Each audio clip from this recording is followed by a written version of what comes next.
Hello दोस्तों, नमस्कार। मैं ममतेश कुमार आप सभी का स्वागत करता हूं आपके अपने परिवार रोजगार विद अंकित में। कैसे हैं आप सभी? उम्मीद करूंगा आप बहुत ही बेहतरीन, एकदम शानदार, एकदम जबरदस्त, एकदम गजब और लाजवाब मेरे शेर सभी होंगे। तो सभी को मेरे दोस्तों को प्रणाम है, गुड आफ्टरनून है मेरे दोस्त, हर हर महादेव है मेरे दोस्त। तो सभी मेरे प्यारे साथी जुड़ेंगे। आज जो हमारा टॉपिक है वो क्रिया का टॉपिक हमारा होने वाला है। क्रिया का अर्थ क्या होता है, क्रिया कहते किसे हैं, क्रिया को पहचानेंगे कैसे, क्या तरीका है क्रिया को पहचानने का, बड़े बेहतरीन तरीके से मेरे दोस्त आप लोगों को समझाऊंगा। ठीक है शेर, चलिए आगे बढ़ता हूं। देखिए, अगर मैं क्रिया की बात करता हूं अगर मैं क्रिया की मेरे शेर बात करता हूं तो क्रिया के प्रकार कितने होते हैं, क्रिया किसे कहते हैं, क्रिया बनती कैसे है, वह सारी चीजें मैं आप लोगों को बताऊंगा। देखिए, सबसे पहले मैं आप लोगों को बता देता हूं कि क्रिया, ठीक है। अब मैं पहले प्रकार बता दूं इसके क्रिया के। ठीक है दोस्त, देखिए क्रिया के जो प्रकार हम लोग देखेंगे ना, तो वो प्रकार कैसे कैसे देखेंगे वो ध्यान से देख लीजिएगा। क्रिया के जो प्रकार देखेंगे ना मेरे दोस्त, हम कैसे कैसे देखेंगे वो देख लीजिएगा। दो प्रकार से, दो रूप से हम क्रिया के प्रकार मेरे दोस्त देखेंगे। हालांकि तीन रूप से भी देखेंगे, यानी कि संरचना के आधार पर 5 प्रकार होते हैं, प्रयोग के आधार पर 8 प्रकार होते हैं, और रचना के आधार पर या कर्म के आधार पर मेरे दोस्त 2 प्रकार आप लोगों को देखने के लिए मिलेंगे। ठीक है ना वीर, ध्यान रखना। देखो, ये प्रकार आप लोगों के कौन कौन से कैसे कैसे होते हैं वह मैं आप लोगों को बता रहा हूं। एक ही लाइन में सभी बातें मैं आपको समझा दूंगा। देखिए, एक तो आ जाएगा आप लोगों का या तो रचना या फिर मेरे दोस्त कर्म के आधार पर। किसके? कर्म के आधार पर। कर्म के आधार पर आप लोगों को देखने के लिए मिल जाएंगे। और एक मिलेगा मेरे दोस्त आप लोगों को प्रयोग के आधार पर। इसके प्रयोग के आधार पर। और संरचना के आधार पर मैंने आपको बताए 5 होते हैं, प्रयोग के आधार पर 8 होते हैं दोस्त। अब देख लीजिएगा आगे चल करके, अगर मैं रचना के आधार पर प्रकार बताऊं तो 2 प्रकार आप लोगों को देखने के लिए मिलेंगे मेरे वीर। आप कहोगे दो कौन कौन से मिलेंगे? एक मिलेगा मेरे दोस्त सकर्मक और एक मिलेगा अकर्मक। एक क्या मिलेगा मेरे दोस्त? सकर्मक, और एक मिलेगा क्या? अकर्मक। अब सकर्मक अकर्मक में सबसे ज्यादा हम लोगों को दिक्कत आती है। ठीक है ना मेरे दोस्त? सकर्मक में और अकर्मक में हम लोगों को मेरे शेर सबसे ज्यादा दिक्कत ये देखने के लिए मिलती है कि सकर्मक को कैसे पहचानेंगे हम। ठीक है, सकर्मक को हम कैसे पहचानेंगे, अकर्मक को हम कैसे पहचानेंगे। तो मैं आप सभी विद्यार्थियों को समझा करके चलूंगा एकदम बेहतर और जबरदस्त तरीके से। ध्यान में रखना भी आप लोगों को, ठीक है, और समझ करके भी चलना होगा। तो देखिए, सबसे पहले आता है आप लोगों का मेरे दोस्त, एक आती है क्या? सकर्मक क्रिया। क्या आती है? सकर्मक क्रिया। और एक आती है मेरे दोस्त अकर्मक क्रिया। एक क्या आती है मेरे दोस्त आप लोगों की? अकर्मक क्रिया। ठीक है, अकर्मक और सकर्मक। अब अगर मैं बात कर दूं सकर्मक की, ठीक है, तो दोस्त मैं आपको बता दूंगा कि सकर्मक के भी हम लोग 2 भेद पढ़ेंगे। सकर्मक के भी मेरे वीर हम कितने भेद पढ़ेंगे? तो आप कहोगे कैसे सर जी? भैया, सकर्मक के 2 भेद कैसे कैसे पढ़ेंगे? एक पढ़ेंगे हम एक कर्मक का, और एक पढ़ेंगे हम द्विकर्मक का। एक क्या पढ़ेंगे मेरे दोस्त? हम एक कर्मक का, और एक पढ़ेंगे द्विकर्मक का। ध्यान देना मेरी बात पर। ठीक, एक तो पढ़ेंगे एक कर्मक और एक पढ़ेंगे मेरे दोस्त द्विकर्मक। इनको भी मैं यहां पर आप लोगों के सामने प्रत्यक्ष कर दे रहा हूं। ठीक है, एक तो होगा एक कर्मक। अंतर मैं सब में बताऊंगा, आप बेफिक्र रहना। पहले आप ये जो चार्ट है ना इसको बना लीजिएगा साथों साथ। एक हो जाएगा द्विकर्मक, एक क्या हो जाएगा? द्विकर्मक। ठीक है वीर, इतनी बात सभी विद्यार्थियों की समझ में आ गई है ना? इतनी बात सभी मेरे प्यारे साथियों की समझ में आ गई है ना? एक बार जल्दी से बता दो, एक बार जल्दी से बता दो कि इतनी बात आप सभी विद्यार्थियों की समझ में आ गई है ना? फटाक से बता दो बस, हैं, फटाक से बता दो। देखिए, अब अगर मैं बात कर रहा हूं आप लोगों से, सबसे पहले मैं इसमें प्रकार लिखूंगा कौन कौन से, जो आप लोगों के संरचना के आधार पर होते हैं ना मेरे शेर, जो आप लोगों के संरचना के आधार पर होते हैं, वह प्रकार मैं आप लोगों के यहां पर लिखूंगा। फिर इसके बाद आप लोगों के मेरे दोस्त इसी के अंतर्गत 5 प्रकार पहले संरचना के आधार पर लिखूंगा, उसको मैं आगे लिख दूंगा संरचना के आधार पर। फिर उसके बाद आपके प्रयोग के आधार पर लिखूंगा, तो उसमें जोड़ दूंगा जो उनसे जोड़ने हैं मुझे। ठीक है, तो ध्यान देना, 5 प्रकार कौन कौन से होंगे उनको ध्यान से समझना है। 1, 2, 3, 4, 5, 6, 7 और एक है मेरे दोस्त 8। थोड़ा थोड़ा गैप इनमें हम रख देते हैं। और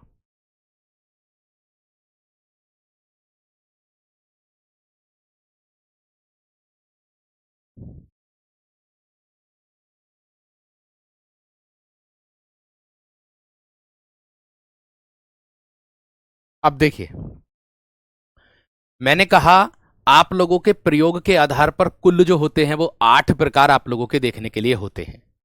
ठीक है, अब अगर मैं बात करता हूं इसके पूर्वकालिक, प्रेरणार्थक, नाम धातु, कृदंत और संयुक्त, यानी कि संयुक्त क्रिया,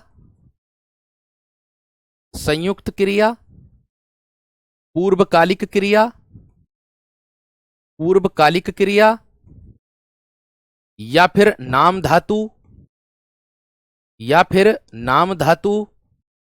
ठीक है, एक तो देखो संयुक्त क्रिया बन जाएगी आप लोगों की, है ना। हाँ, पैट के लिए ये कक्षा सफिशियंट रहेगी, आप निश्चिंत रहें। पैट के लिए ये कक्षा सफिशियंट रहेगी, आप चिंता ना करें बिल्कुल भी। ठीक है, नाम धातु हो जाएगी, एक हो जाएगी मेरे दोस्त आप लोगों की प्रेरणार्थक क्रिया, प्रेरणार्थक क्रिया, और एक हो जाएगी आप लोगों की कृदंत क्रिया, कृदंत। एक हो जाएगी मेरे दोस्त आप लोगों की सहायक क्रिया, सहायक क्रिया, और एक हो जाएगी मेरे दोस्त आप लोगों की सामान्य क्रिया, सामान्य क्रिया। एक हो जाएगी मेरे दोस्त आप लोगों की सजातीय क्रिया। क्या हो जाएगी? सजातीय क्रिया। तो यहां देख लीजिएगा, मैं आप लोगों को यहां बता दे रहा हूं क्या, कि भाई ये जो है आप लोगों की ये वाली, यहां से लगा करके, मतलब संयुक्त क्रिया से लगा करके आपकी कृदंत क्रिया तक, ये वाली, ये आप लोगों की कहलाती हैं संरचना के आधार पर। क्या? संरचना के आधार पर, अर्थात संरचना के आधार पर कितनी हो गई? 5, 5। और बाकी जो नीले कलर से लिखी हैं, है ना, बाकी जो नीले कलर पे लिखे हैं, है ना, तो वो मेरे दोस्त, वो किस में आ जाएगा? आप लोगों का प्रयोग के आधार पर। 8 प्रकार समझ में आ गई होगी। इतनी बात सभी विद्यार्थियों की, उम्मीद है आप लोगों को सभी को मेरे दोस्त एकदम बेहतरीन तरीके से एक बार मुझे थम्स अप करके बता दीजिएगा कि हाँ जी, इतनी बात सबकी समझ में आ गई है। इतनी बात मेरे दोस्त सबकी समझ में आ गई है। थम्स अप करके बता दीजिएगा जल्दी से, एकदम बढ़िया, एकदम बेहतरीन। चलिए, अब आगे बढ़ूंगा मेरे दोस्त में, ध्यान से आगे चलना है, अब आगे समझना है। ठीक है, देखिए, अब इसकी परिभाषा को जानेंगे, इसके बारे में जानेंगे, क्रिया कैसे बनेगी, क्रिया का अर्थ क्या होता है, वो सारी बातों को हम इसमें समझ करके चलेंगे। देखिए, सबसे पहले मैं इसकी परिभाषा आप लोगों को दूंगा। इसकी परिभाषा मैं मेरे दोस्त सबसे पहले आप लोगों को दूंगा क्रिया की। देखो, क्रिया का अर्थ क्या होता है, यानी कि क्रिया की परिभाषा क्या होती है, वह जानेंगे। देखो, सबसे पहली बात मैं आप लोगों को बता दूं कि वे शब्द जो किसी कार्य का होना दर्शाते हैं, मैं बोल दूंगा कि वे शब्द जो जो किसी कार्य का, जो किसी कार्य का होना दर्शाते हैं, किसी कार्य का होना दर्शाते हैं, किसी कार्य का होना दर्शाते हैं, उसको मेरे दोस्त हम क्या कहते हैं? क्रिया कहते हैं। अथवा दूसरे तरीके से कैसे मिलेगी परिभाषा? अथवा दूसरे तरीके से, जो आपकी जेल वार्डर की परीक्षा है ना, उसमें मेरे दोस्त आप लोगों की परिभाषा ये आई थी क्रिया की, जो मैं लिखने जा रहा हूं। क्या है? जिस शब्द से किसी कार्य का करना या होना पाया जाता है, जिस शब्द से, जिस शब्द से, जिस शब्द से किसी कार्य का, किसी कार्य का, किसी कार्य का होना, होना या करना, किसी शब्द का होना या करना पाया जाता है, पाया जाता है, उसे, उसे क्रिया कहते हैं, उसे क्रिया कहते हैं। उसे क्या कहते हैं मेरे दोस्त? क्रिया कहते हैं। आई इतनी बात समझ में? आई इतनी बात मेरे दोस्त समझ में या ना? ठीक है, क्लियर है। अब देखिएगा यहां पर ध्यान से, ठीक है। अब देखिएगा मेरे दोस्त यहां पर ध्यान से, एकदम बेहतरीन तरीके से देख लीजिएगा, ठीक। अब आराम से इसको समझ करके मेरे दोस्त आप लोगों को चलना है, ठीक है। देखो किस प्रकार से कौन से प्रकार आते हैं वो सारे मैंने आप लोगों को लिख दिए। बस एक बुक में कभी किसी के कभी किसी बुक में प्रयोग के आधार पर 5 दिए होते हैं, कभी किसी बुक में मेरे दोस्त 8 दिए होते हैं, कभी किसी बुक में मेरे दोस्त संरचना के आधार पर पूरे 8 दिए होते हैं। लेकिन एनसीईआरटी वाली बुक में जो मेरे दोस्त दिया होता वो आपके सामने प्रत्यक्ष है। ठीक है ना वीर? ठीक है, चलिए अब देखो, अब देखिएगा ध्यान से, अब यहां पर ध्यान से देखिएगा क्या बनेगा, यानी कि क्रिया से पहले हम क्या बनाएंगे, क्रिया से पहले क्या चीज आएगी, ठीक है। और आपको मैं बता दूं यह विकारी शब्द होता है, यह विकारी, विकारी मतलब परिवर्तनशील, विकारी शब्द होता है। आपसे ऐसे भी आ जाएगा है ना कि क्रिया कैसा शब्द है ना, निम्नलिखित में से विकारी शब्द बताइए, निम्नलिखित में से अविकारी शब्द बताइए, उसका भी आप लोगों का बोध मेरे दोस्त हो जाता है। ठीक है, अब देखिए, अब देखिएगा यहां से, यहां देखिए मैंने कहा भाई देखो, मैं आप लोगों से एक बात इतनी ही कहनी चाहूंगा कि जो भी विद्यार्थी ज्यादा ज्ञान कमेंट सेक्शन में अगर देंगे तो वो ज्ञानी है, तो फिर वो ज्ञानी लोग यहां कक्षा में ना आए तो ज्यादा बेहतर रहेगा। ठीक है, वो ज्यादा ज्ञानी लोग कक्षा में ना आए, अगर सामने बैठा करके परीक्षा करा ली जाए है ना, तो भाई हर एक जो कह रहे हैं कि ये तो हमें आता है, इससे आगे चलो, तो भाई अगर आप ज्ञानी हैं तो आप चले जाओ, आपको पढ़ने की क्या आवश्यकता है, आप तो ऐसे ही सेलेक्ट हो जाओगे भाई, आपको पढ़ने की क्या आवश्यकता है। बात समझ में आ गई क्या ना? बात क्लियर हो रही है ना? तो भाई आपको पढ़ने की आवश्यकता बिल्कुल भी ना हो, इसीलिए आप ध्यान रखना, ठीक है, ये बात ध्यान रखना। अब देखिए ये वाली बात समझ में आ गई सबकी। अब देखिए मैं अगर बात करता हूं मेरे दोस्त धातु की, सबसे पहले इसमें धातु का अहम रोल होता है, धातु का मुख्य भूमिका इसमें होती है क्रिया में, क्रिया में सबसे ज्यादा अहम रोल जो होता है वो धातु में होती है, ये बात ध्यान रखना। यानी कि वह मूल शब्द या शब्दांश जिसमें ना जोड़ने पर क्रिया का निर्माण होता है। अब देखो, वह मूल शब्द या शब्दांश, वह मूल शब्द या शब्दांश, शब्दांश जिसमें, जिसमें ना जोड़ने पर, ना जोड़ने पर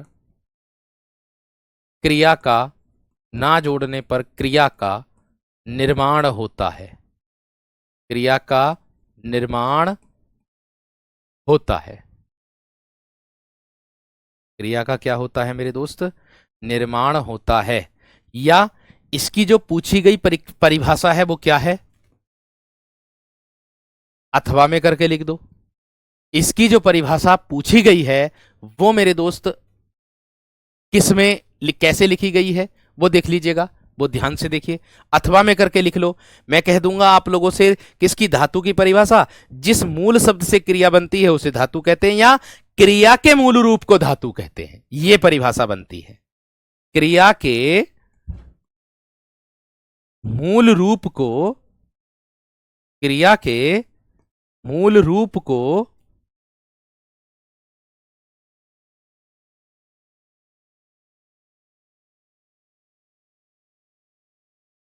धातु कहते हैं। क्या बनी मेरे दोस्त? ठीक है, मैंने क्या कहा आप लोगों से कि क्रिया के मूल रूप को मेरे दोस्त क्या होता है, क्या बनते हैं वो मेरे दोस्त, है ना, वो आपका धातु होता है।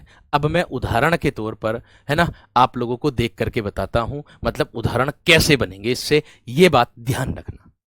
ठीक है, देखिए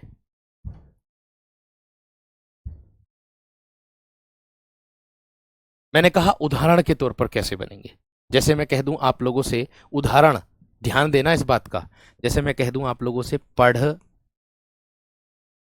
और धन न, ठीक है ना, और ये बात ध्यान विशेष तरीके से रखना, एकदम बेहतरीन तरीके से।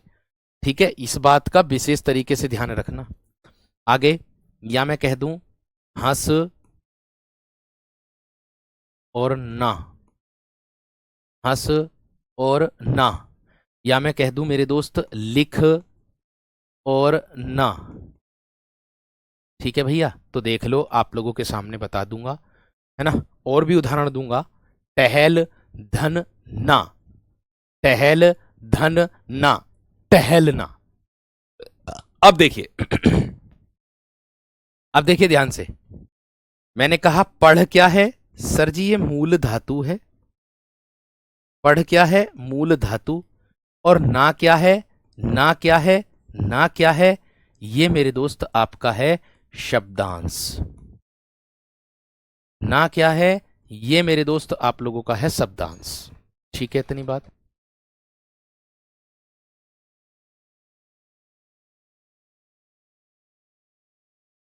ठीक है, और ये क्या है? शब्दांश, या फिर आप कह दोगे जो शब्द जुड़ता है ना। और ये हंस, हंस भी क्या है? मूल धातु। लिख क्या है? मूल धातु। क्या कहा? क्रिया के मूल रूप को धातु कहते हैं। ठीक है, तो क्रिया का जो मूल रूप है वो आपके सामने है, पढ़, हंस और लिख। अब अगर मैं क्रिया बनाऊंगा, ठीक है, तो क्रिया कैसे बनेगी? एक साथ इसको लिख देंगे तो इससे पता चल जाएगा पढ़ना, इससे पता चल जाएगा हंसना, इससे पता चल जाएगा मेरे दोस्त लिखना, यानी कि लिखना। अर्थात मैं अगर बात करूं यहां पर किसकी, तो इसमें किसका बोध हो रहा है मेरे दोस्त? पढ़ना में। इसमें पढ़ने की क्रिया का बोध हो रहा है, पढ़ने की क्रिया का मेरे दोस्त बोध हो रहा है। ठीक है, इसमें हंसने की क्रिया का बोध हो रहा है, इसमें हंसने की क्रिया का मेरे दोस्त बोध हो रहा है। ठीक है, इसमें मेरे दोस्त लिखने की क्रिया का बोध हो रहा है। इसका लिखने की क्रिया का मेरे दोस्त बोध हो रहा है। अर्थात मेरे दोस्त आपको पता चल गया होगा जो मैंने आप लोगों को बताई है। हाँ, ना को हम अब एक प्रकार से प्रत्यय के रूप में भी रख सकते हैं वीर। इसको हम प्रत्यय के रूप में भी रख सकते हैं। इसको हम किसके रूप में रख सकते हैं? प्रत्यय के रूप में भी रख सकते हैं। बस यही बात मैंने आप लोगों को समझाई। उम्मीद करूंगा कि आप सभी विद्यार्थियों को ये जो बात है वो समझ में आ गई होगी। ठीक, मैंने आप लोगों को बताया कि वे शब्द जिससे किसी कार्य का होना दर्शाया जाता है। ठीक है वीर, यहां देखो ध्यान से, मैंने कहा कि वे शब्द जिससे किसी कार्य को मेरे दोस्त होना दर्शाया जाता है, या मैं कह दूं जिस शब्द से किसी कार्य का होना या करना पाया जाता है उसे मेरे दोस्त क्या कहते हैं? क्रिया कहते हैं। आगे अगर मैं बात करता हूं मेरे दोस्त, यह अपने आप में अविकारी शब्द मेरे दोस्त होता है, सॉरी विकारी, यह अपने आप में विकारी शब्द होता है। आगे बात करूं धातु की, तो वह मूल शब्द या शब्दांश जिसमें ना जोड़ने पर क्रिया बनती है ना, उसको मेरे दोस्त क्या कहते हैं, वो मेरे दोस्त धातु कहेंगे। ठीक है, आगे या क्रिया के मूल रूप को धातु कहते हैं। ये उत्तर प्रदेश एसआई यानी कि दरोगा की परीक्षा में परिभाषा पूछी थी, बस ये वाली ऊपर वाली परिभाषा, ये वाली उत्तर प्रदेश एसआई यानी कि दरोगा, दरोगा की प्यारे दोस्तों परीक्षा में ये पूछा गया था। विकारी का अर्थ मेरे वीर ये होता है गुड़िया रानी काजल कि जिसमें हम परिवर्तन कर लेते हैं, जैसे कर्ता के अनुसार क्रिया का परिवर्तन। अगर कर्ता मतलब पुल्लिंग है तो क्रिया भी पुल्लिंग, और अगर क्रिया स्त्रीलिंग है तो कर्ता भी मेरे दोस्त स्त्रीलिंग होगा। मैं कह दूंगा सीमा हंसती है, मैं कह दूं सीमा हंसती है तो सीमा स्त्रीलिंग है, तो हंसती है वो भी स्त्रीलिंग है। मैं कह दूंगा रमन हंसता है तो हंसता हंसना वो पुल्लिंग है, तो रमन भी पुल्लिंग है। अर्थात मैं बात करूंगा किसके अनुसार क्रिया बदल रही है, कर्ता के अनुसार क्रिया बदल रही है। इतनी बात सभी की समझ में आ गई होगी। ठीक है, और जिन विद्यार्थियों को ऐसा लग रहा है, मैं कमेंट्स एक पढ़ी है मैंने कि सर जी क्लास बोर लग रही है, तो कृपया करके आप कक्षा से चले जाएं। आपको जहां पर तांडव करके कक्षा कराई जाती है, मतलब रोग आकर के कक्षा कराई जाती है, आप वहां पर कक्षा देख सकते हैं। मतलब रोग आकर के क्या, कोई चटकुले सुना करके, है ना, या आपको, मैं देखो पढ़ाई के प्रति बहुत ज्यादा सजग रहता हूं। ठीक है, क्योंकि कल के दिन को आप लोग ही मेरे दोस्त ये बात कह दोगे कि आपने ये वाली बात नहीं कराई थी, आपकी सबसे बड़ी गलती। और मैं गलती अपनी स्वीकारता हूं जहां मैं गलत होता हूं, और जहां मैं गलत नहीं होता हूं वहां मेरे दोस्त गलत मैं होने नहीं देता। ये बात ध्यान रखना। तो बस जिसको कक्षा लेनी है वो लीजिए, और जिसको कक्षा नहीं लेनी है तो कृपया करके चले जाए, हाथ जोड़ के निवेदन है। बस केवल पढ़ाई पर ध्यान दे लो। कमेंट में पढ़ूंगा नहीं किसी की भी, चाहे कितना भी मेरे दोस्त कमेंट कर लो, जेन्युइन जो कमेंट होगी उसको मैं पढ़ूंगा, बाकी फालतू मैं कमेंट नहीं पढ़ूंगा बिल्कुल भी। ये बात ध्यान रख लेना। ठीक है वीर, चलिए अब देखो आगे। इतनी बात सबकी समझ में आ गई, सारी बातें मैंने आप लोगों को बता दी और समझा भी दी है। ठीक है वीर, चलिए अब मैं अगर बात करता हूं आप लोगों से आगे चल करके। ये तो हमने पढ़ ली किसकी बात, ये पढ़ ली हमने किसकी बात पढ़ ली मेरे दोस्त, क्रिया के परिभाषा की बात हमने पढ़ ली। ठीक है जी, अब आगे अगर मैं बात करता हूं, इसमें एक प्रकार का बोध और होता है। देखिए, एक तो ये जो धातु दी है, एक धातु तो इसमें मूल धातु होती है। ठीक है ना मेरे दोस्त, मैंने कहा कि मेरे दोस्त एक धातु तो आप लोगों की होती है मूल धातु, ठीक है, और एक धातु होती है मेरे दोस्त आप लोगों की यौगिक धातु, इसी के अंतर्गत आती है, इसी के अंतर्गत आती है। बात समझ रहे हैं कि नहीं? अब देखिए, ध्यान से देखिए, ये तो पढ़ दी हमने मूल धातु, अब हम पढ़ेंगे यौगिक धातु इसी के अंतर्गत। ठीक है ना वीर, कौन सी धातु पढ़ेंगे? यौगिक धातु। अब आप कहोगे कि भैया जी ये यौगिक धातु क्या होती है ना? भैया जी ये यौगिक धातु क्या होती है? ठीक है, तो देखिएगा मैं इसकी परिभाषा की बात कर दूंगा। दो या दो से अधिक धातुओं के संयोग से यौगिक क्रिया बनती है। मैं बोलूंगा दो या दो से अधिक, दो या दो से अधिक धातुओं के संयोग से, धातुओं के संयोग से, धातुओं के संयोग से क्या बनती है मेरे दोस्त? यौगिक धातु क्रिया बनती है। यौगिक धातु क्रिया बनती है, यानी कि दो या दो से अधिक धातुओं के योग से बनेगी ये वाली क्रिया। इससे बनेगी दो या दो से धातुओं के योग से मिलकर। अब देखिए किस प्रकार से बनेगी, किस प्रकार से बनेगी, उदाहरण के तौर पर मैं आप लोगों को बताऊंगा। देखिए, मैं कह दूंगा क्या लगा रखा, ये उठना और बैठना। मैं कह दूं उठना बैठना, उठना बैठना, ये कर दिया। रोना धोना, मैं कह दूं रोना धोना, थोड़ा सा स्पेस दे करके, रोना और धोना। क्या लगा रखा रोना धोना, क्या लगा रखा है रोना धोना? चलना फिरना, चलना फिरना। मैंने आप लोगों से क्या कहा था कि जो एक साथ दो धातुओं के योग से मिलकर बनेगी, या दो से अधिक धातु, कहाँ है इसमें मूल धातु? इसमें उठ मूल धातु है, और इसमें क्या है ना, इसमें बैठ मूल धातु है, और इसमें क्या है ना, इसमें रो मूल धातु है, इसमें ना क्या है प्रत्यय के रूप में, धो क्या है मूल धातु, ना क्या है प्रत्यय के रूप में। एक साथ दो आ गए ना, रो धो, उठ और बैठ एक साथ आ गए मूल धातु, और ना क्या आ गई मेरे दोस्त प्रत्यय। ठीक है, बात समझ में आ गई क्या ना? और चलना तो मेरे दोस्त क्या हो जाएगा चल, और क्या हो जाएगा ना। और फिरना की बात करूंगा मेरे दोस्त, फिर और धन क्या हो जाएगा ना। ये क्या हो जाएगा आप लोगों का मेरे दोस्त? इतनी बात सबकी समझ में आ गई होगी, इतनी बात सबकी समझ में आ गई होगी। ठीक है, बात क्लियर हो गई। मैंने कहा कि मेरे दोस्त ना जो होता है ये प्रत्यय होता है, और प्रत्यय हमेशा शब्द के अंत में ही जुड़ता है, और मैंने बताया यौगिक धातु इसी को ही कहते हैं। इतनी बात का विशेष तरीके से ध्यान रख लेना। ठीक है, बात समझ में आ गई क्या ना? बात क्लियर हो गई या ना मेरे दोस्त? रविंद्र, अच्छा भैया ठीक है, मैं कुछ नहीं जानता, थैंक यू धन्यवाद। ठीक है, मैं बिल्कुल कुछ नहीं जानता, मैं ज्ञान हूं। ठीक है, लेकिन क्वेश्चन पता नहीं जने कैसे आ जाते हैं मेरे पढ़ाए हुए एग्जाम में, ये पता नहीं। ठीक है ना, इतना ज्यादा दिमाग ना लगाओ, पढ़ने पर ज्यादा ध्यान दे लोगे तो ज्यादा बेहतर रहेगा। ठीक है ना, तो इसी तरीके की अवहेलना में ही रह जाओगे, कौन किसकी अवहेलना कर रहा।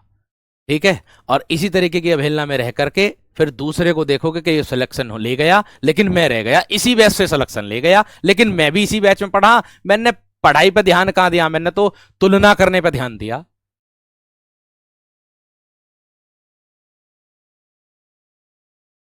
ठीक है, ये नहीं देखते कि टीचर कितनी मेरे दोस्त मेहनत करता है आप लोगों के साथ, पीछे पर्दे के पीछे।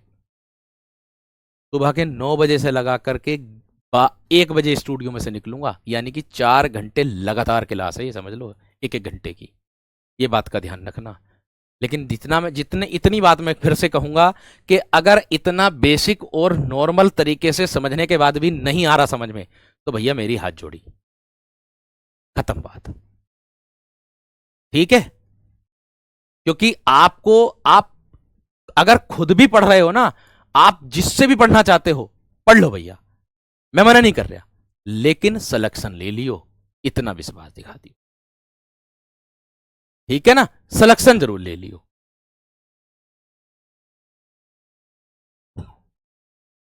चलिए आगे बढ़ेंगे मेरे दोस्त इस बात पर, इतनी बात क्लियर है? चलिए, और जो देखो, अब जो कोई भी विद्यार्थी अगर फालतू की बात कमेंट्स में करता है तुरंत उसको ब्लॉक कर देना, तुरंत। अगर किसी की भी मतलब कोई भी बात अगर लिखता है तुरंत उसको ब्लॉक कर देना। अब करिएगा आप कमेंट्स।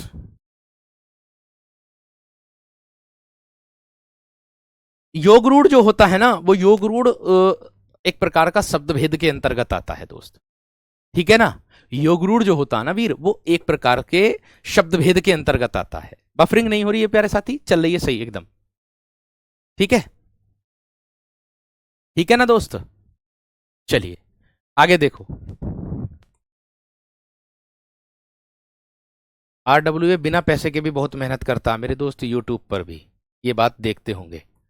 ठीक है, चलिए आगे देखो। यहां पर मैं बात करता हूं इसकी रचना या फिर कर्म के आधार पर की, तो मेरे दोस्त इसमें हम पढ़ेंगे किसको? कर्म के आधार पर क्रिया को पढ़ेंगे। अब देखिए, इसको पहचानने का तरीका भी मैं आप लोगों को बताऊंगा एकदम बेहतर और जबरदस्त तरीके से। क्या पढ़ेंगे पहले? कर्म या फिर रचना के आधार पर, कर्म के आधार पर। ठीक है, अब देखिए, अगर मैं कर्म के आधार पर बात करूंगा तो दो प्रकार आप लोगों के होते हैं। ठीक है, कर्म के आधार पर कितने होते हैं मेरे दोस्त? 2 प्रकार आप लोगों के होते हैं। अब 2 प्रकार किस तरीके से मेरे दोस्त होते हैं वो यहां पर ध्यान से देखिएगा। ठीक, 2 प्रकार कौन कौन से होते हैं वह ध्यान से एकदम देखिएगा। सबसे पहले हम लोग पढ़ने जा रहे हैं किसको मेरे दोस्त? अकर्मक क्रिया को।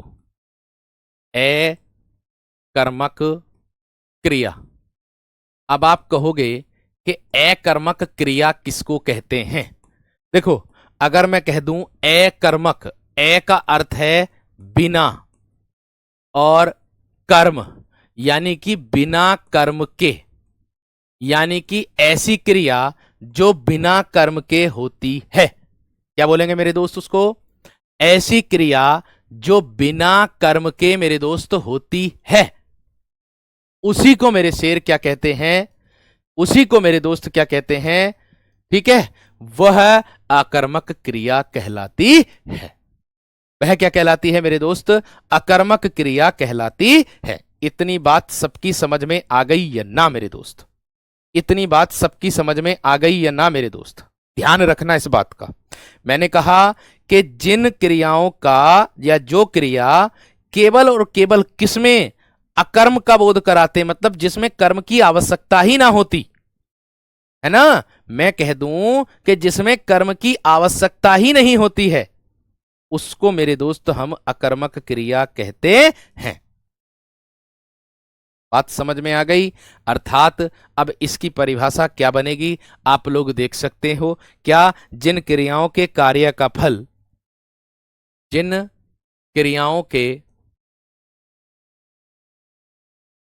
क्रियाओं के कार्य का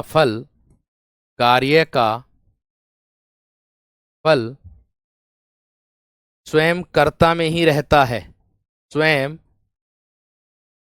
कर्ता में ही रहता है, स्वयं कर्ता में ही रहता है, उन्हें अकर्मक क्रिया कहते हैं। उन्हें अकर्मक क्रिया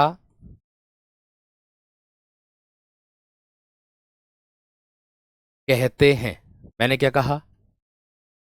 जिन क्रियाओं के कार्य का जो फल होता है वो स्वयं कर्ता में ही रहता है, खुद कर्ता पर ही पड़ता है, खुद कर्ता पर ही पड़ता है और खुद कर्ता में ही रहता है, उसी को मेरे दोस्त हम लोग क्या कहते हैं? अकर्मक क्रिया कहते हैं। अर्थात अगर मैं बात कर दूं इन क्रियाओं में या इनमें इसमें कर्म की आवश्यकता, इसमें कर्म की आवश्यकता नहीं होती है, नहीं होती है। और एक बात और ध्यान रखना, हम अकर्मक और सकर्मक को पहचानने के लिए, ध्यान देना मेरी बात पर, मैंने कहा हम जो हैं अकर्मक और सकर्मक को पहचानने के लिए ना मेरे दोस्त किसका प्रयोग करते हैं? क्या लगा करके हम इसको पहचान लेंगे बहुत आसान भाषा में। अकर्मक और सकर्मक को पहचानने के लिए क्या लगा करके हम उत्तर को पहचान सकते हैं? मतलब अगर क्या लगा करके, क्रिया से पहले क्या लगा करके हम लोगों को उत्तर मिला, ठीक है, क्या लगा करके हम लोगों को उत्तर मिला, तो मेरे दोस्त हम क्या कर देंगे? सकर्मक।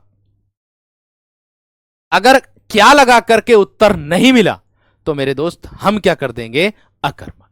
इतना ही ध्यान आप लोगों को रखता है। और यह भी विशेष ध्यान देना है कि क्रिया के कार्य का फल स्वयं कर्ता में ही हो, यह भी ध्यान हम लोगों को रखना है। क्रिया का जो कार्य हो रहा है ना मेरे दोस्त, उसका जो फल है, उसका जो परिणाम है, वो स्वयं कर्ता पर ही पड़े। वो किस पर पड़े? वो स्वयं कर्ता पर ही मेरे दोस्त पड़ना चाहिए। उसी को ही मेरे दोस्त अकर्मक क्रिया कहते हैं। इतना विशेष आप लोगों को ध्यान में रखना है। बात समझ में आ गई? अब देखिएगा किस प्रकार से, ठीक है, अब देखिए किस प्रकार से, देख लीजिएगा मैं कह दूं आप लोगों से उदाहरण के तौर पर, सबके उदाहरण दूंगा, ध्यान से एकदम पढ़ते चलना, समझते चलना, ठीक है। जैसे मैं सबसे पहले उदाहरण वह देता हूं जो आपकी विगत एग्जाम में, परीक्षा में पूछे जाते हैं, उनको देता हूं, उसके बाद अपनी तरफ से जोड़ करके देता हूं, ये बात ध्यान रखना, ठीक है। क्या लगा करके उत्तर ना मिले तो अकर्मक, क्या लगा करके उत्तर मिल जाए तो सकर्मक, इतना अंतर रखना दोनों में। देखिए मैं कह दूं शिशु सो रहा है, शिशु सो रहा है, शिशु सो रहा है, एक तो ये।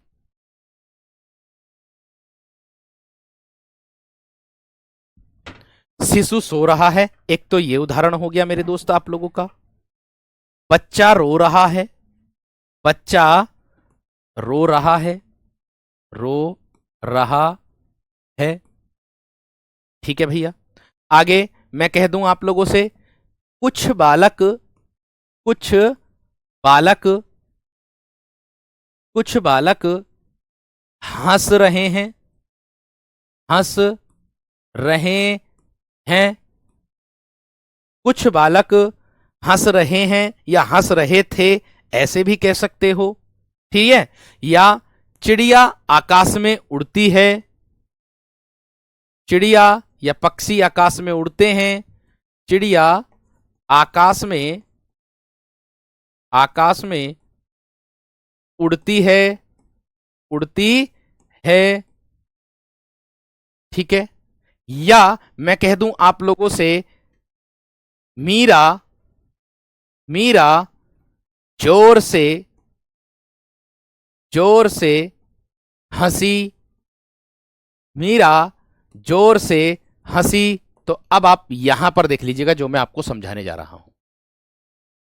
देखो वीर मैंने कहा अब आप यहां देख लीजिएगा जो मैं आपको समझाने जा रहा हूं, ध्यान से, एकदम ध्यान से देखो। जिस पर क्रिया का प्रभाव पड़े वीर, जिस पर क्रिया का प्रभाव पड़े मेरे दोस्त, देखिएगा शिशु सो रहा है, देखिए ये है हमारी सोना मुख्य क्रिया, और यहां ये रहा है सहायक क्रिया के रूप में आ रही है। तो ये मुख्य क्रिया है, इससे पहले क्या लगाओ, क्या सो रहा है मेरे दोस्त, क्या उत्तर मिला, नहीं ना मिला।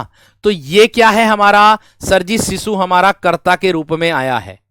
सर जी शिशु किसके रूप में आया है, कर्ता के रूप में। बच्चा रो रहा है, ये सहायक क्रिया के रूप में है, रोना हमारी मुख्य क्रिया है, और कौन सो रहा है मतलब क्या रो रहा है, बच्चा, और बच्चा क्या है, कर्ता, यानी कि क्रिया मेरे दोस्त क्या कर्म के रूप में हो रही है, नहीं सर जी। आगे देखो, कुछ बालक हंस रहे हैं सहायक क्रिया, हंसना मुख्य क्रिया, और कुछ बालक ये मेरे दोस्त कर्ता का कार्य कर रहे हैं, कर्ता का कार्य कर रहे हैं।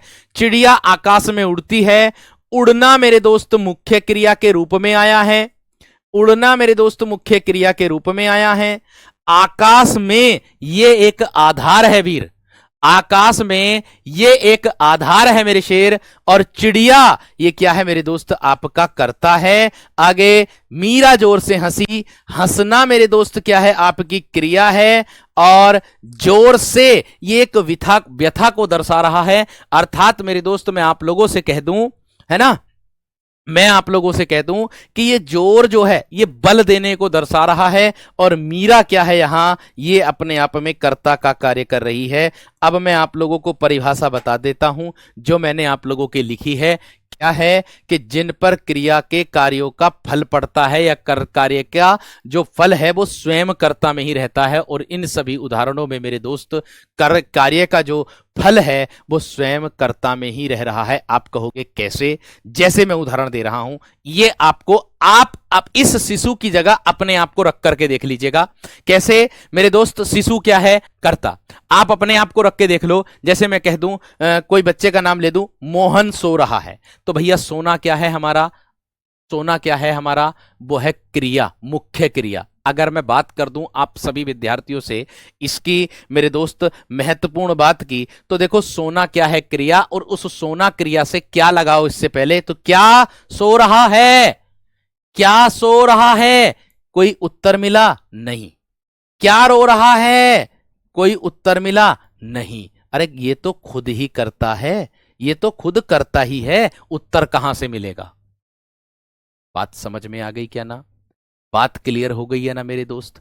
और मैं आप लोगों को बता दूं, यहां पर ध्यान से देखो, जब शिशु सोएगा तो शिशु को क्या मिलेगा? आराम। आराम किसे मिलेगा? कर्ता को। और कर्ता कौन है? शिशु। तो क्या हो गई मेरे दोस्त? अकर्मक क्रिया। कोई इसमें कर्म हुआ? नहीं। दूसरी बात देखो, बच्चा रो रहा है, ठीक है, मैंने कहा बच्चा रो रहा है। अरे भैया, एक बात आप लोगों ने अपने घर में भी देखी होगी, है ना? एक बार आपने अपने घर में भी देखी होगी क्या, कि जैसे मैं कह दूंगा मोहन सो रहा है, चिंटू सो रहा है, तो भैया आप कहीं से काम करके आते हो, और अगर आप कहीं घर पर जाकर के अपने सो गए हो, ठीक है, मैंने कहा आपके घर पर आकर के कोई बच्चा सो गया है, तो भाई वह आराम कर रहा, आराम कहते ना हम, मेरा बच्चा जो है ये बहुत थक गया था तो आराम कर रहा, तो आराम करना किसको दर्शा रहा मेरे दोस्त? वो दर्शा रहा है किसको? किसको आराम मिल रहा है? वो मिल रहा है शिशु को, बच्चे को।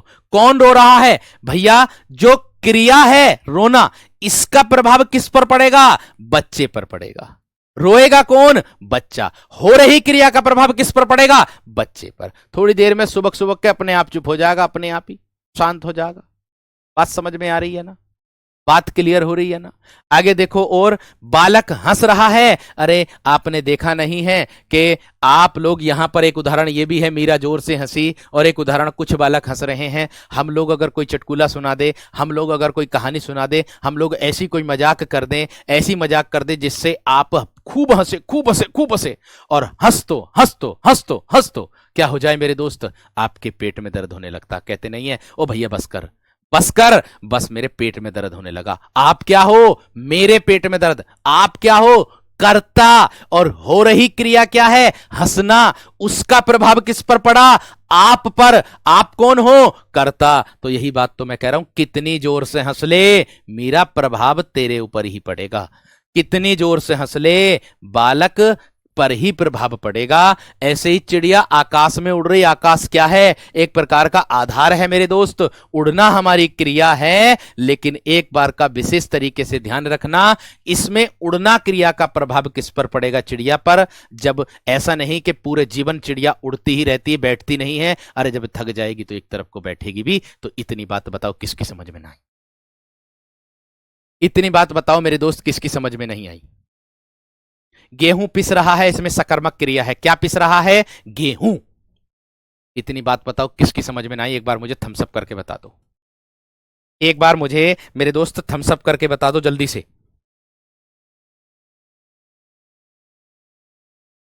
बात बताओ जल्दी से मेरे दोस्त।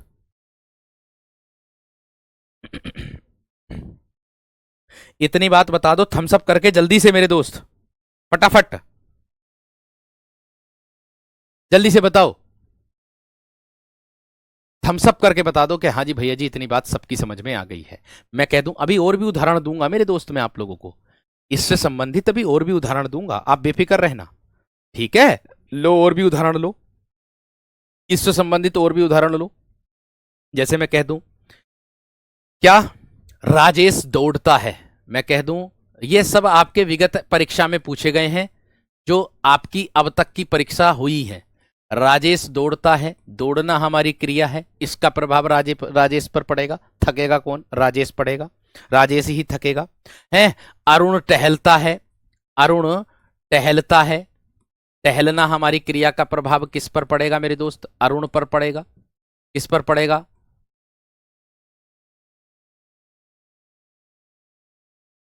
ठीक है। या मैं कह दूं आप लोगों से मेरे दोस्त, एक प्रकार से ऐसे भी आ सकता है, एक बार उदाहरण, कि मेघनाथ चिल्लाता है, मेघनाथ, मेघनाथ चिल्लाता है। चिल्लाने का प्रभाव किस पर पड़ेगा मेरे दोस्त? मेघनाथ पर पड़ेगा। क्या लगा करके देख सकते हो आपको अगर उत्तर मिल जाए तो? क्या लगा करके देख सकते हो अगर आप लोगों को मेरे दोस्त उत्तर मिल जाए? क्यों? बात समझ में आ गई क्या ना?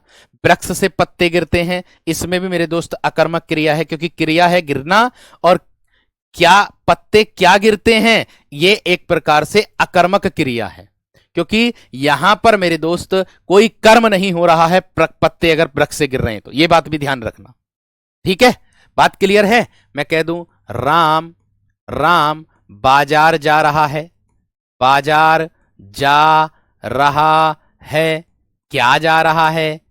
क्या जा रहा है, नू थोड़ी कहोगे बाजार जा रहा है, बाजार तो वहां का वहीं है, निर्जीव है। भैया राम जा रहा है। राम क्या होगा मेरे दोस्त, आप लोगों का अकर्मक क्रिया के अंतर्गत आ जाता है, आपके अकर्मक क्रिया के अंतर्गत आ जाता है। बात समझ में आ गई या ना, बात समझ में आ गई या ना मेरे दोस्त, इतनी बात क्लियर है? या मैं कह दूं मेरे हाथ, मेरे हाथ खुजलाते हैं, खुजलाते हैं, खुजलाते हैं, मेरे हाथ खुजलाते हैं। अरे किसके हाथ खुजला रहे हैं, मेरे ही तो हाथ खुजला रहे हैं। अगर मैं कह दूं, अगर मैं ये कह दूं कि मैं अपना सिर खुजलाता हूं, तो वो मैं अपना कर्म कर रहा हूं। मैं अपना सिर खुजलाता हूं तो वह मेरे दोस्त मैं कर्म कर रहा हूं, सिर खुजाने का काम कर रहा हूं। क्या खुजाता हूं, अपना सिर खुजाता हूं। बात समझ में आ गई, बात क्लियर हो गई मेरे शेर, इतनी बात यहां पर ध्यान में, इतनी बात समझ में आ गई है ना। राम क्या जा रहा है मेरे दोस्त, कुछ नहीं पता चल रहा है। राम क्या जा रहा है, कुछ पता नहीं चल रहा है, यह बात ध्यान रख लेना, ठीक है। मैं कह दूं मोहन, मोहन सारा दिन सोता है, मोहन सारा दिन सोता है, सारा दिन सोता है। और सोना अपने आप में मेरे दोस्त कौन सी क्रिया है, सोना अपने आप में अकर्मक क्रिया है, सोना अपने आप में अकर्मक क्रिया है। सोना, सोना, रोना, हंसना, ये सब अपने आप में अकर्मक क्रिया के अंतर्गत आता है।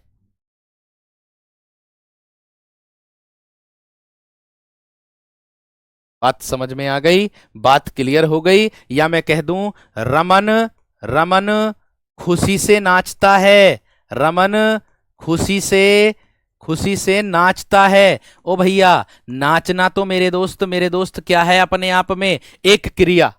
नाचना तो मेरे दोस्त अपने आप में क्या है, एक क्रिया है। लेकिन खुशी क्या है, ये एक भाव है। खुशी क्या है, ये एक भाव है, ये कोई कर्म नहीं है। खुशी क्या है, ये एक भाव है, ये कोई कर्म नहीं है मेरे दोस्त, ये बात का ध्यान रखना। बात क्लियर है। और रमन नाचता है, अब नाचना क्रिया का प्रभाव किस पर पड़ेगा, रमन पर ही पड़ेगा, ना कि खुशी पे पड़ेगा।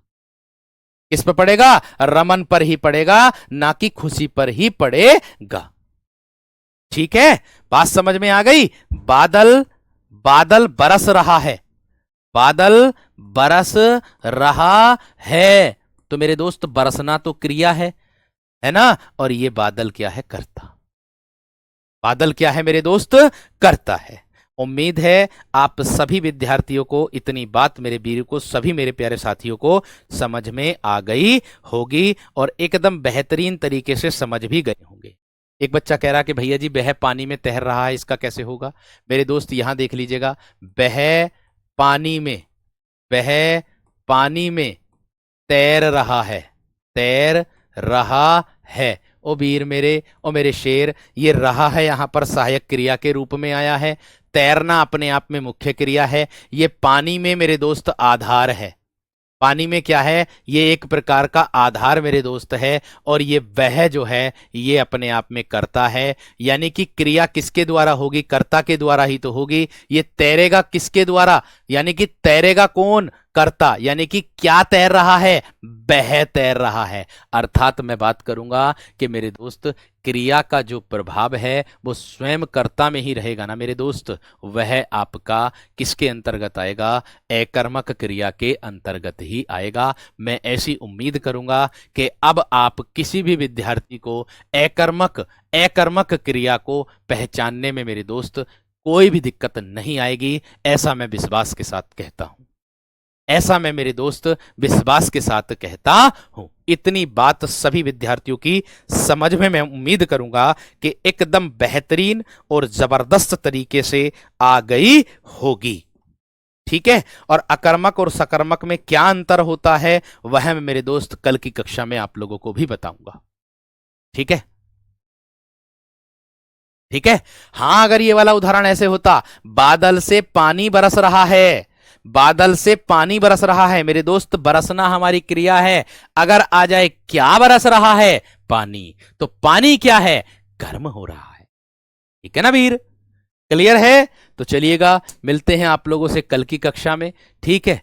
और मेरे दोस्त इतना विश्वास दिलाता हूं, जितना मैं भरसक प्रयास आप लोगों को समझाने में करता हूं, ऐसा और डीप जाकर के मेरे दोस्त मैं आप लोगों को करता हूं।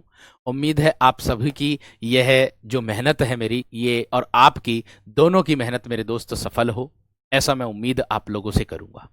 ठीक है, तो ध्यान से एकदम पढ़ते रहिएगा, एकदम बेहतर तरीके से, और हमेशा खुश रहिएगा, अच्छे तरीके से पढ़ते रहिएगा। जिससे आपको पढ़ना है आप उससे पढ़िएगा। मैं ये नहीं कह रहा कि मेरे से ही पढ़ो या RWA पर ही पढ़ो। मेरा कहने का मतलब ये है कि जहां आपको समझ में आए वहां पढ़ो, लेकिन सक्सेस हो जाओ, लेकिन आप अपने मंजिल पर चले जाओ। बस इतनी मेरी दुआ है आप सभी के लिए।